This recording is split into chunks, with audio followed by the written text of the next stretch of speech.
Hello friends, welcome to our channel all in one #subscribe to learn. I hope that you all are fine at your home and please follow the COVID protocol so that you can prevent yourself from the COVID infection and you can also prevent your family as well. So now let's move to our topic. Today we will deal with the questions related to parallel lines as I told you in the previous video. As you know that we are discussing the chapter 6 of class 9th, that is lines and angles. So don't without wasting our time, let go for the question first. Okay, so let us start. The question is that in the adjoining figure AB is parallel to CD are cut by a transversal T at E and F respectively. If angle 1 is equal to 70, find the measure of each of the remaining marked angles. सबसे पहले आपको ये देखना है कि इसमें जो figure दिया हुआ है ये क्या कह रहा है, क्योंकि देखिए ऐसे क्वेश्चंस में क्या होते हैं, कभी कभी फिगर देखते हैं, कभी कभी आपको खुद बनाना पड़ता है।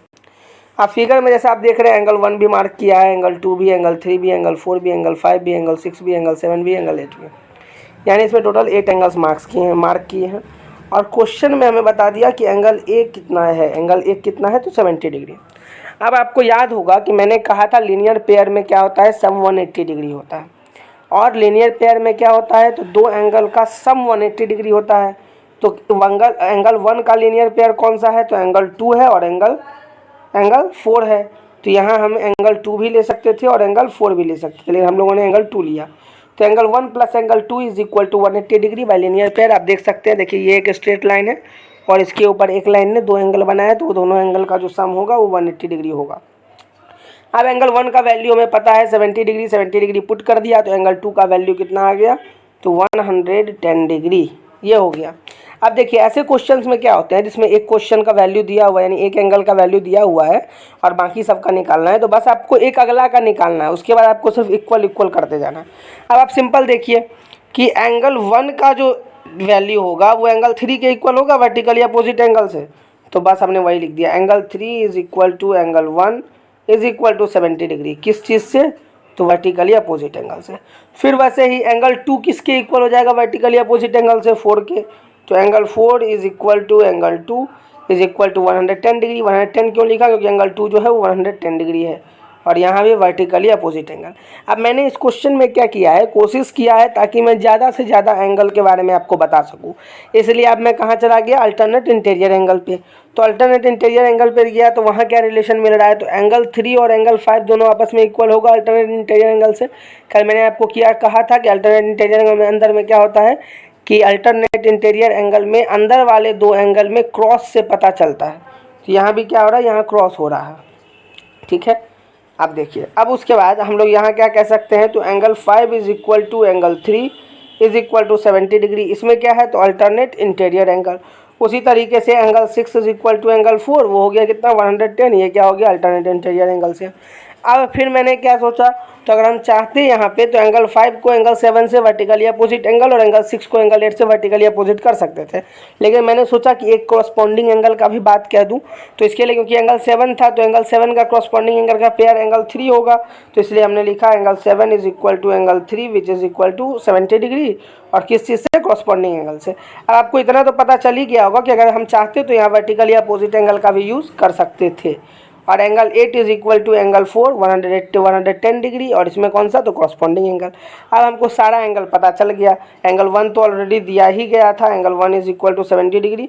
उसके बाद हम लोगों ने सारा निकाल लिया, एंगल 2 110, एंगल 3 70, फिर एंगल 4 110, फिर एंगल 5 70, फिर एंगल 6 110, फिर एंगल 7 इक्वल टू 70, फिर एंगल 8 इक्वल टू 110। तो इस तरीके से हम लोगों ने बाकी फिर सारे का एंगल का वैल्यूज़ निकाल लिया। तो कभी कभी क्वेश्चन इस तरीके से भी आते हैं। तो एक तो सॉल्व वाला क्वेश्चन हम लोगों ने डिस्कस किया है और फिर आगे जो है वो प्रूफ वाला क्वेश्चन डिस्कस किया है। वैसे आप इस चीज़ को और समझ लें कि अभी जो है वो कुछ दिन तक हम लोग पैरेलल लाइन से रिलेटेड बहुत सारे क्वेश्चन को डिस्कस करेंगे। तो अभी डेली जो है वो टॉपिक सेम रहेगा और हम लोग जो है सो इस बात को डील करेंगे, ठीक है फ्रेंड्स। तो चलिए अब थोड़ा सा आगे बढ़ते हैं। अब इसमें देखिए सेकंड नंबर क्वेश्चन क्या कह रहा है, if two parallel lines are intersected by a transversal then prove that the bisector of any pair of alternate interior angle are parallel. यानी क्वेश्चन क्या कह रहा है, अगर दो पैरेलल लाइंस हैं और उसको अगर इंटरसेक्ट कर रहा है एक ट्रांसवर्सल, ठीक है, तो प्रूव ये करना है कि वो जो बाइसेक्टर है उसका जो पेयर होगा वो अल्टरनेट इंटीरियर एंगल का जिसका इक्वल हो रहा है तो उसका पैरेलल होगा लाइंस। यानी देखिए ज़्यादातर क्लियर मैं आपको फिगर से करता हूँ। यहाँ देखिए ये फिगर है, अभी आपको लग रहा होगा मैंने क्या स्टेटमेंट पढ़ा, आपको कुछ समझ में नहीं आया। फिगर से पहले क्लियर कर देखिए, टू पैरेलल लाइंस कह रहा है तो एक पैरेलल लाइंस ए बी और एक पैरेलल लाइन सी डी। दूसरा क्या है, एक ट्रांसवर्सल टी जिसको हमने मान लिया। अब क्या करा था, bisector of any pair of alternate interior angle. अब any pair alternate interior angle तो हम इसको भी ले सकते थे, लेकिन हमने किसको लिया, हमने इस वाले पेयर को लिया, ठीक है, जहाँ पे आप लाइन देख रहे हैं, ठीक। अब बाइसेक्टर यानी इस एंगल को हमने यहाँ बाइसेक्ट किया है। बाइसेक्ट मतलब मैंने आपको बताया था क्या होता है बाइसेक्ट मतलब, बाइसेक्ट मतलब दो इक्वल पार्ट में कट करना। तो यहाँ इस दोनों अल्टरनेट इंटीरियर एंगल के पेयर को हम लोगों ने इक्वल पार्ट में कट किया। तो ये जो एंगल बाइसेक्टर लाइन है ये आपस में पैरेलल होगा, ऐसा ये क्वेश्चन प्रूफ करने के लिए कह रहा है। अब हम लोग प्रूफ स्टार्ट करते हैं। जैसा कि मैंने आपको कहा है कि जब भी ज्योमेट्री में किसी भी क्वेश्चन को अगर प्रूफ करने के लिए कहा जाए तो आप बस एक बात को ध्यान रखिए कि आप सबसे पहले उसका परफॉर्मा उसी तरीके से लिखिए जैसा मैंने इसमें किया है या फिर बुक्स में रहते हैं। तो उससे क्या होता है कि अगर 6 मार्क्स का भी क्वेश्चन, 6 मार्क्स तो ज़्यादा बोल दिया मैंने, अगर वहाँ 4 मार्क्स का क्वेश्चन रहे या 3 मार्क्स का क्वेश्चन रहे तो हाफ से ज़्यादा मार्क्स यानी 3/4 मार्क्स आपको मिल जाता है। और अगर आपने सही सही प्रूफ कर दिया तो फुल में फुल मार्क्स मिल जाता है। इसलिए ज्योमेट्री में मार्क्स गेन करना काफ़ी ईजी है। जिनको भी हार्ड लग रहा है उसको आपको बहुत ईजी लगेगा। आप जस्ट हमारे साथ ज्योमेट्री के पूरे सेक्शन को पढ़ते रहिए। अब यहाँ देखिए, सबसे पहले हमने लिखा गिवन। तो गिवन क्या है, गिवन के लिए कुछ नहीं करना रहता, बस आपको क्वेश्चन में जो दिया हुआ है वही स्टेटमेंट लिखना है। खाली अंतर क्या है, यहाँ 2 पैरेलल लाइंस था, यहाँ लाइंस नहीं लिखा, हमने यहाँ ए बी से मार्क किया है और सी डी से मार्क किया है। तो हम यहाँ लिख देंगे A B parallel to C D are cut by a transversal. देखिए यहाँ भी है इंटरसेक्टेड बाय अ ट्रांसवर्सल। आप चाहते तो आप ये भी लिख सकते थे are intersected by a transversal, वो आपकी मर्जी है। अब देखिए यहाँ पे तो सिर्फ ये लिख दिया ट्रांसवर्सल से इंटरसेक्ट हुआ, लेकिन ये नहीं बताया किस किस पॉइंट पे, हमको यहाँ पॉइंट भी बताना होगा। देख रहे मतलब कुछ जो फिगर में हमने लिया बस उतना ही हमें एक्स्ट्रा लेना है। अब उसके बाद जो लाइन उसका बाइसेक्टर है, यहाँ सीधे लिख दिया the bisector of any alternate interior है। अब हम यहाँ पे जो बाइसेक्टर लिए हैं वो कहना पड़ेगा A G and F G are the bisector of a pair of alternate interior angles. कौन कौन सा जो अल्टरनेट इंटीरियर एंगल को हमने लिया है, तो पहला इंटीरियर एंगल क्या है, एफ ई ए और या ए ई एफ कहिए, आप ए ई एफ कहिए या एफ ई ए कहिए। और दूसरा क्या है, तो डी एफ ई कहिए या डी ई एफ कहिए, वो आपके ऊपर, या सॉरी एफ ई डी कहिए या फिर वो कहिए, वो आपके ऊपर डिपेंड करता है, आप उसको कुछ भी कह सकते हैं, ठीक। अब चलिए अब आगे बढ़ते हैं। अब हमको प्रूफ क्या करना है, तो हमको प्रूफ ये करना है कि E G is parallel to F G. अब ये एफ एच ये कैसे हुआ, देखिए थोड़ा सा फिगर थोड़ा सा ज़्यादा डार्क हो गया है, बट आई होप कि आप लोग समझ पाएँ। देखिए ये एफ एच है, ये एफ एच ये वाला लाइन है, और ई जी जो है वो यहाँ वाला लाइन है, ये जो यहाँ पे बाइसेक्टर है ये वाला लाइन, जिसको मैं अभी एक्सटेंड कर रहा हूँ, ये वाला लाइन। तो आपको यही बताना है कि वो जो है, एक मिनट रुक जाइए, थोड़ा सा फिगर को मैं क्लियर ही कर लूँ, उसके बाद आपको समझाऊँ तो वो काफ़ी ईजी रहेगा समझने के लिए।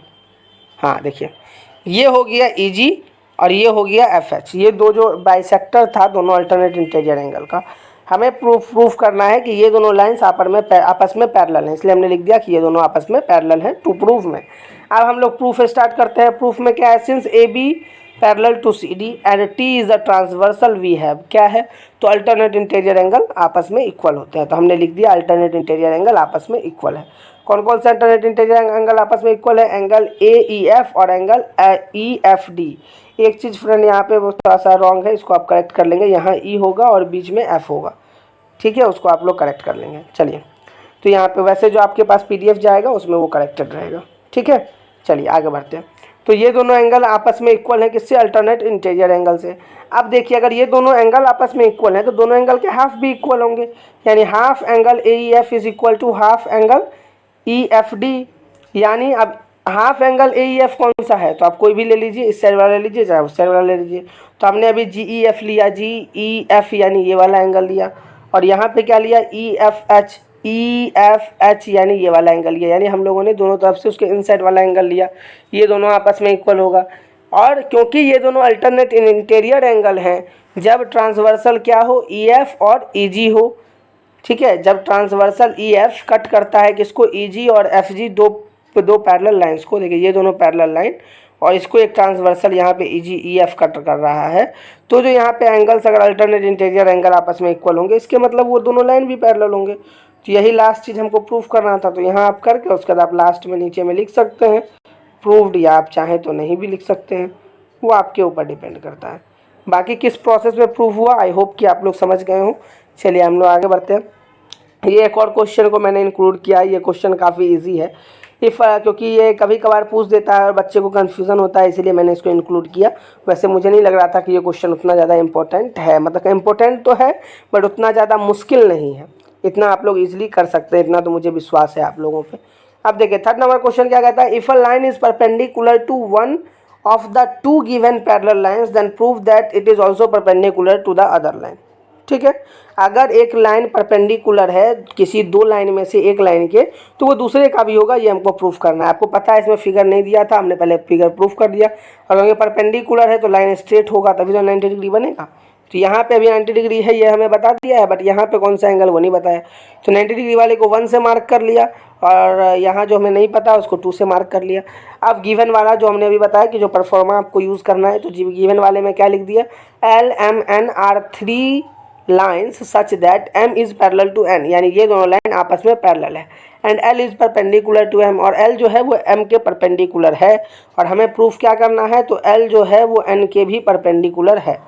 अब प्रूफ में क्या हो गया, since l is perpendicular to m, इसका मतलब एंगल 190 डिग्री का होगा। ये तो हमने फिगर में भी एक्चुअली बता दिया है कि यही होगा। और क्योंकि हम लोग जान रहे हैं यहाँ पे कि m जो है वो पैरेलल है n के, और जो ट्रांसवर्सल l है वो कट कर रहा है दोनों को। और हम लोग जानते हैं कि एंगल 1 और एंगल 2 यहाँ पे क्या है, तो क्रॉसपॉन्डिंग एंगल्स हैं, और क्रॉसपॉन्डिंग एंगल्स कभी भी क्या होते हैं, इक्वल होते हैं। तो इसका मतलब अगर एंगल 190 डिग्री है तो एंगल 2 भी 90 डिग्री होना चाहिए, और अगर एंगल 2 90 डिग्री होगा, इसका मतलब l जो है वो परपेंडिकुलर होगा किसके, n के भी। तो यही तो हमें प्रूफ करना था कि अगर वो m के भी परपेंडिकुलर है तो वो n के भी परपेंडिकुलर होगा। तो आई होप सो फ्रेंड कि आप लोग सारे ये क्वेश्चन समझ गए हों, जिसमें इसमें एक सॉल्व करने वाला क्वेश्चन था, बाकी दोनों क्वेश्चन प्रूफ करने वाला था। और आई होप कि आपको अब कोई समस्या नहीं हो।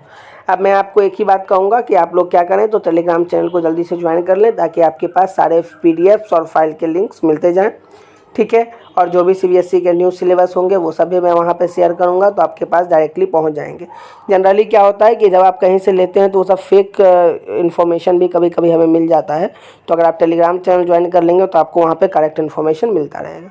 ठीक है friends, so now at last I want to say bye bye to all of you, and as you know that in the next video we will deal with the next topics. Okay, so stay safe and stay healthy at your home. So now thank you so much and bye bye.